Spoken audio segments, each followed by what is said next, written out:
Bhuvanagiri parliament CPI అభ్యర్థిగా ఎండి జాంగిన్ అత్యధిక మెజార్టీతో గెలిపించారని సిపిఐ పార్టీ పోటీలు బ్యూరో సభ్యులు బివి రఘురావు అదేవిధంగా ఇబ్రహీంపట్నం పార్టీ కార్యాలయంలో విలేకరుల సమావేశం నిర్వహించారు. ఈ సందర్భంగా ఆయన మాట్లాడుతూ పీఎం నరేంద్ర మోడీ మాట్లాడిన మాటలను ఖండించారు. నరేంద్ర మోడీ ఈ 10 సంవత్సరాలలో ట్రైలర్ మాత్రమే చూశారని, బీజేపీ చేసి గెలిచిన తర్వాత సినిమా చూపిస్తారని అనడం విడ్డూరంగా ఉందని అన్నారు. బీజేపీ ప్రభుత్వం తెలుగు ప్రజలకు ట్రాప్ చేస్తూ అన్యాయం, ద్రోహం చేస్తుందని అన్నారు. ఆ ధరణి ప్రాజెక్ట్ ఏంటంటే బీజేపీ పెట్టిన ప్రాజెక్ట్, కేంద్ర ప్రభుత్వం బీజేపీ పెట్టిన ప్రాజెక్ట్. కేసీఆర్ గారు దాన్ని అమలు జరిపాడు, అక్కడ జగన్మోహన్ రెడ్డి అమలు జరిపాడు. ఇప్పుడు రేవంత్ రెడ్డి గారు ఆ ధరణిని ఏం చేస్తాడు? బీజేపీ మెప్పు కోసం మళ్ళీ అమలు కొనసాగిస్తాడా? దాన్ని పక్కన పెట్టి ఈ భూ సమస్యలు పరిష్కారం చేసేదానికి వేరే పథకం పెడతాడా? ఇప్పటి వరకు ఆయన నుంచి ఏం ప్రకటన రాలా. మా సిపిఎంగా మేము దాన్ని కూడా టేకప్ చేయాల్సిన పరిస్థితి. అందుకని మేము చెప్పదలుచుకుంది, కేంద్రంలో ఎవరు వచ్చినా మళ్ళీ పోరాటం మాకు తప్పదు.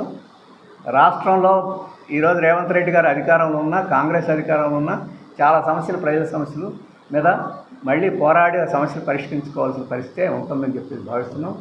ఇటువంటి నేపథ్యంలో అటు పార్లమెంట్లో కానీ ఇటు రాష్ట్రంలో కానీ సిపిఎం అభ్యర్థి ఒకరుంటే ప్రజల తరఫున పోరాడేదానికి మంచి అవకాశం ఉంటుందని చెప్పేసి మేము భావించే భువనగిరిలో పోటీ చేస్తున్నాం.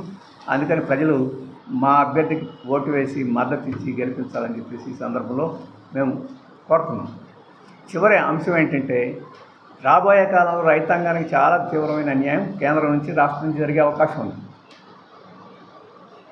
ఇప్పుడు పెట్టుబడిదారులకేమో 16 లక్షల కోట్ల రూపాయలు అప్పులు రద్దు చేశారు కేంద్ర ప్రభుత్వం, బీజేపీ ప్రభుత్వం 10 సంవత్సరాల్లో. రైతులకి అప్పులు రద్దు చేయండి అని చెప్పంటే రైతులు సోమరిపోతులు అవుతారని చెప్పి చెప్తున్నారు. ఇక్కడ 2 లక్షల రూపాయల అప్పు రద్దు చేసేస్తానని చెప్పేసి రేవంత్ రెడ్డి గారు చెప్పారు. ఆగస్టు 15 తర్వాత జరగవచ్చు, జరగకపోవచ్చు. మేము చెప్పేది ఏంటంటే, ఈరోజు కేంద్ర ప్రభుత్వం రైతుల నుంచి విద్యుత్ ఛార్జీలు వసూలు చేయాలని ఒత్తిడి చేస్తుంది. బోర్వెల్స్కి మీటర్లు పెట్టి రైతుల నుంచి విద్యుత్ ఛార్జీలు వసూలు చేయాలి, అట్లా వసూలు చేస్తేనే మిమ్మల్ని అప్పు చేయించుకోవడానికి అవకాశం ఇస్తామని చెప్పేసి చెప్తున్నాం. మరి రేవంత్ రెడ్డి గారు ఆ మీటర్లు పెట్టడం అని చెప్పేసి గట్టిగా ప్రకటించాలి కదా.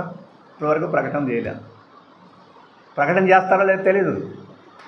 కానీ ఈ ఎన్నికలు అయిన తర్వాత రైతుల కోసం మళ్ళీ పోరాడాల్సిన బాధ్యత మా మీదనే ఉంటుంది.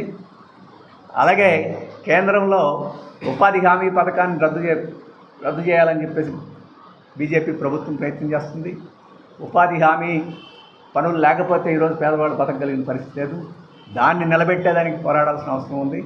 వీటన్నిటి రీత్యా సిపిఎంని ఆదరించాలని, అటువంటి పోరాట శక్తి, నిజమైన ప్రతిపక్ష శక్తి లేకపోతే ప్రజాస్వామ్యం కూడా మనగలగడం కష్టం అని చెప్పేసి, ముఖ్యంగా మైనార్టీ ప్రజలకి ఈ పౌరసత్వ సవరణ చట్టాన్ని అమలు జరిపి తీరుతాం అని చెప్పేసి మోడీ గారు చెప్తున్నారు. అది అమలు జరిపితే మైనార్టీ ప్రజలకు పౌరసత్వం అనేది లేకుండా పోయే పరిస్థితి వస్తుంది. వాడు ఉన్న వాడు ద్వితీయ శ్రేణి పౌరులుగా బతకాల్సిన పరిస్థితి ఉంది. మోడీ గారు ఏమంటున్నారు? బెంగాల్ గురించి మాట్లాడవచ్చు. ప్రథమ శ్రేణి పౌరులు ఇప్పుడు ముస్లింలు అయిపోయారట, ద్వితీయ శ్రేణి పౌరులు ఇప్పుడు హిందువులు అయిపోయారట. 80% ఉన్నవాడు ద్వితీయ శ్రేణి పౌరులు ఎలా అవుతారు? అంటే ముస్లింలకి హిందువులకి మధ్య తగాదా పెట్టితే తప్ప ఓట్లు రావని చెప్పేసి ఈరోజు మోడీ గారు ఇచ్చారు. 400 దాటుతాయి, మర్చిపోయాడు, ఇప్పుడు మాట్లాడటంలో. 370 దాటుతాయి మాకే, ఇప్పుడు మాట్లాడటంలో. ఎందుకంటే 200 వస్తాయో లేదో కూడా అనే అనుమానాలు వచ్చిన నేపథ్యంలో ఈరోజు మతోన్మాదాన్ని సృష్టించి విభజన చేసే గెలవాలని చెప్పేసి అనుకుంటున్నాడు.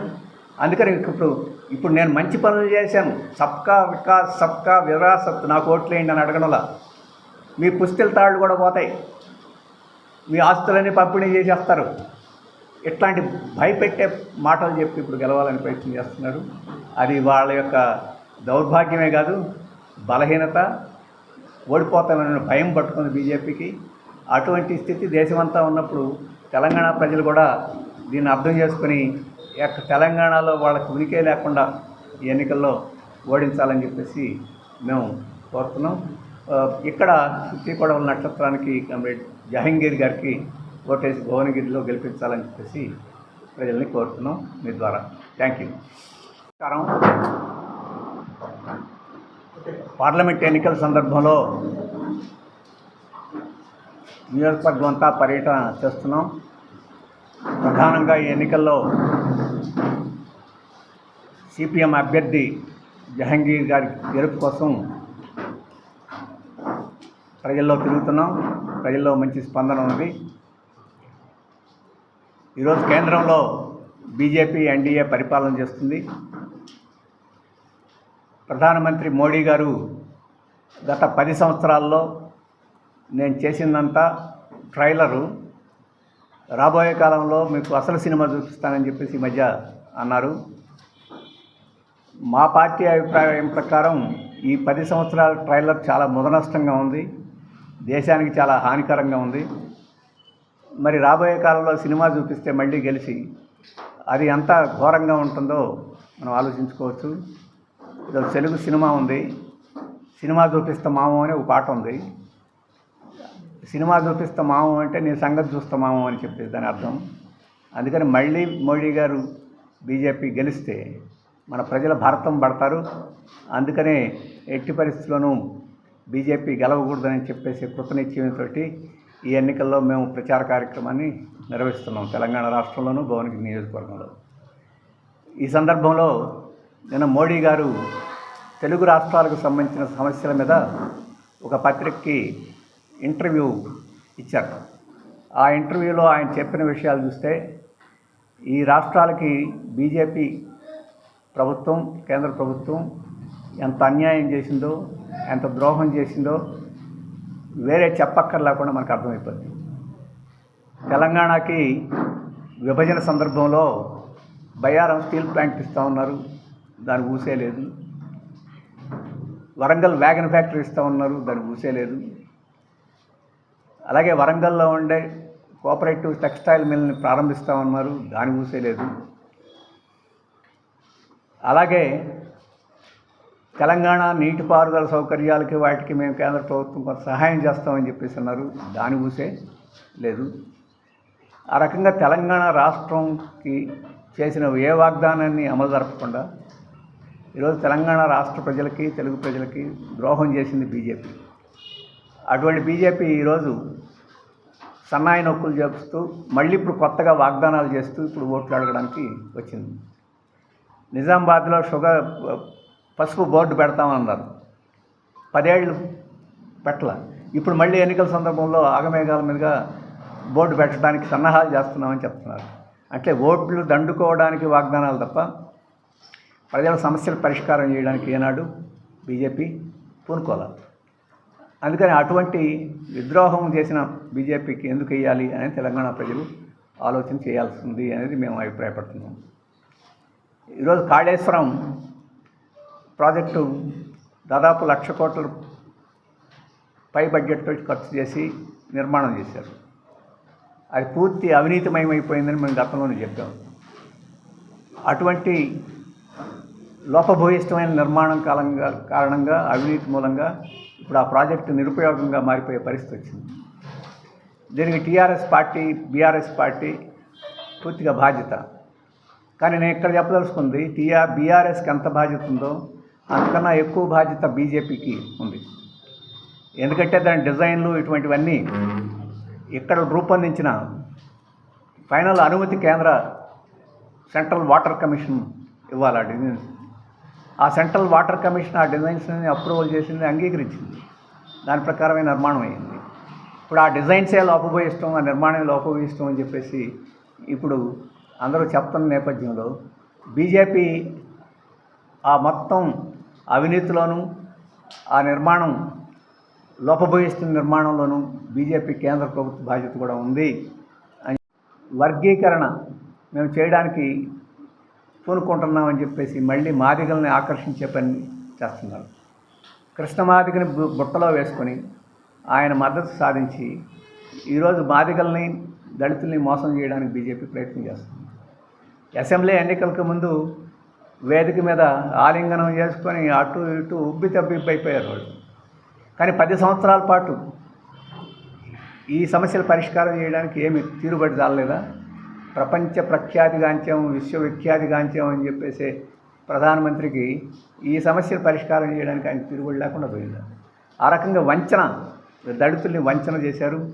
ఆ రకంగా సమస్యను పరిష్కారం చేయకుండా అన్నదమ్ముల మధ్య చిచ్చు పెట్టి తగాదా పెట్టి రాజకీయ వైషమ్యాలు సృష్టించింది తప్ప సమస్యను మాత్రం పరిష్కారం చేయలేదు. రాబోయే కాలంలో కూడా పరిష్కారం చేయదు.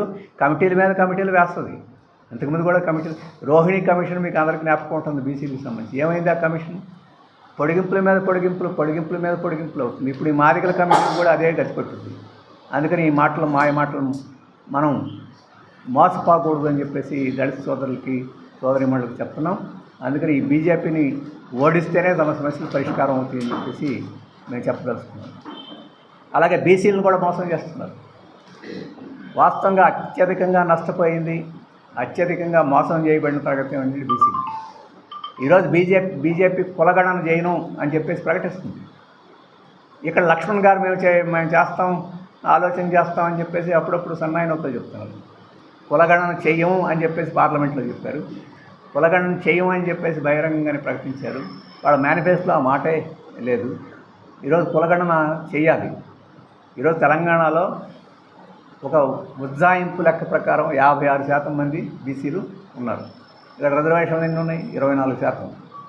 ఎంతమంది రిజర్వేషన్లు లేకుండా నష్టపోతున్నారు? ఇది ఒక్క రాష్ట్రంగా దేశం అంతా పరిస్థితి. కులగణన జరిగితే ఎవరు ఎంత జనాభా ఉన్నారు, ఎంత వెనకబడి ఉన్నారు అని స్పష్టంగా అవుతాయి.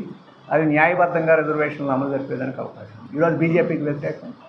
ఇప్పుడు బీజేపీ వస్తే రిజర్వేషన్లు ఎత్తేస్తారని చెప్పంటే మా మీద దుష్ప్రచారం చేస్తున్నారని చెప్పేసి గగ్గోలు పెడుతుంది. మరి కులగణన ఎందుకు చేయడం లేదు బీజేపీ? రిజర్వేషన్ మీద అంత అభిమానం ఉంటే. అలాగే మాల సమస్యను ఎందుకు పరిష్కారం చేయలేదు? కమిటీల మీద కమిటీలు వేస్తూ ఈరోజు రిజర్వేషన్లు ప్రభుత్వ రంగంలోనే అమలు జరుగుతాయి. 254 ప్రభుత్వ రంగ సంస్థలని వాటినన్నిటిని 4 ఏళ్లలో ప్రైవేటీకరిస్తామని కేంద్ర ప్రభుత్వం ఒక ప్రణాళిక వేసింది. అవన్నీ ప్రైవేటీకరణ అయిపోయిన తర్వాత ఇక రిజర్వేషన్స్ ఏముంటాయి? అందుకని పొమ్మనకుండానే పొగబెట్టడం అంటానే రిజర్వేషన్లన్నీ ఒక తీర్మానం చేసి రద్దు చేయక్కర్లా. బీజేపీ ఉంటే అవి రద్దు అయిపోతాయి. అటువంటి ప్రమాదం వస్తుంది. ఈ విషయంలో కూడా సామాజిక న్యాయానికి చాలా భంగం కలిగిస్తుంది అని చెప్పేసి మేము భావిస్తున్నాం. అందుకే ఈరోజు ఆయన చేసిన ఇంటర్వ్యూ అంతా మళ్ళీ తెలుగు ప్రజలను మోసం చేసేదానికి మరొక ఎత్తు. దీన్ని గమనించాలని చెప్పేసి మేము కోరుతున్నాం. బీజేపీని ఈ తెలంగాణ రాష్ట్రంలో అడుగు పెట్టకుండా చూడాలి.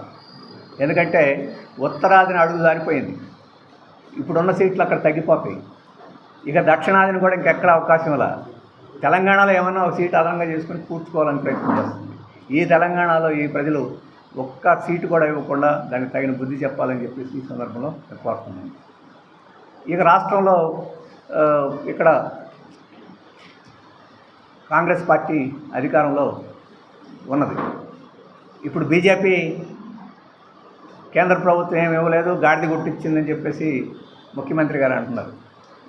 సరే, గాడిద గుడ్డ అనేది మనకు ఒక ఊత పదం. ఎందుకంటే ఏమీ చేయలేదు అనేదానికి ఊత పదం. మంచి పదమే వాడుతున్నాడు ముఖ్యమంత్రి. కానీ మా సమస్య ఏంటంటే ఇప్పుడు అధికారంలో రేవంత్ రెడ్డి గారు ఉన్నారు. మళ్ళీ ఈయన రేపు పార్లమెంట్ ఎన్నికలు అయిన తర్వాత ఈయన కూడా గాడిద గుడ్డలు ఇస్తాడేమని మాకు భయం. అంటే ఇక్కడ ప్రజలకు వాగ్దానం చేస్తున్నారు కదా, ఎందుకు భయం? మేము ఎన్నికలకు ముందు చాలా కాలం నుంచి ఇళ్ల స్థలాలు కోసం పేద ప్రజలను ఆర్గనైజ్ చేసి చాలా చోట్ల గుడిసెలు వేసుకున్నాం. ఇళ్ల స్థలాలు ఆక్రమించిన ఊళ్ళాడు భూములు కాదు, ప్రభుత్వ భూములు. చాలా కాలం నుంచి వాళ్ళకి పట్టాలు ఇవ్వమని చెప్పేసి అడిగాం. అధికారానికి వచ్చిన వెంటనే రేవంత్ రెడ్డి గారి ప్రభుత్వం బుల్డోజర్లు పెట్టి జగిత్యాల దగ్గర నుంచి మహబూబాద్ దగ్గర నుంచి ఇక్కడ రంగారెడ్డి జిల్లాలో చాలా చోట్ల మొత్తం బుల్డోజర్లు పెట్టి కూల్చేశారు. కొన్ని చోట్ల అగ్గిపెట్టి తగలెట్టారు. పేదవాళ్ళకి ఏమైనా మండ్లు మాన్యాలు ఇవ్వడం లేదు, ఇళ్ల స్థలం ఇవ్వమంటే ఆ రకంగా చేశారు. మరి రేపు మేము పోరాడాలా లేదా? ఈ ప్రభుత్వం మీద కూడా పోరాడాల్సిన పరిస్థితి సిపిఎం చేయాల్సి ఉంటుంది. ఇప్పుడు ధరణి ఉంది.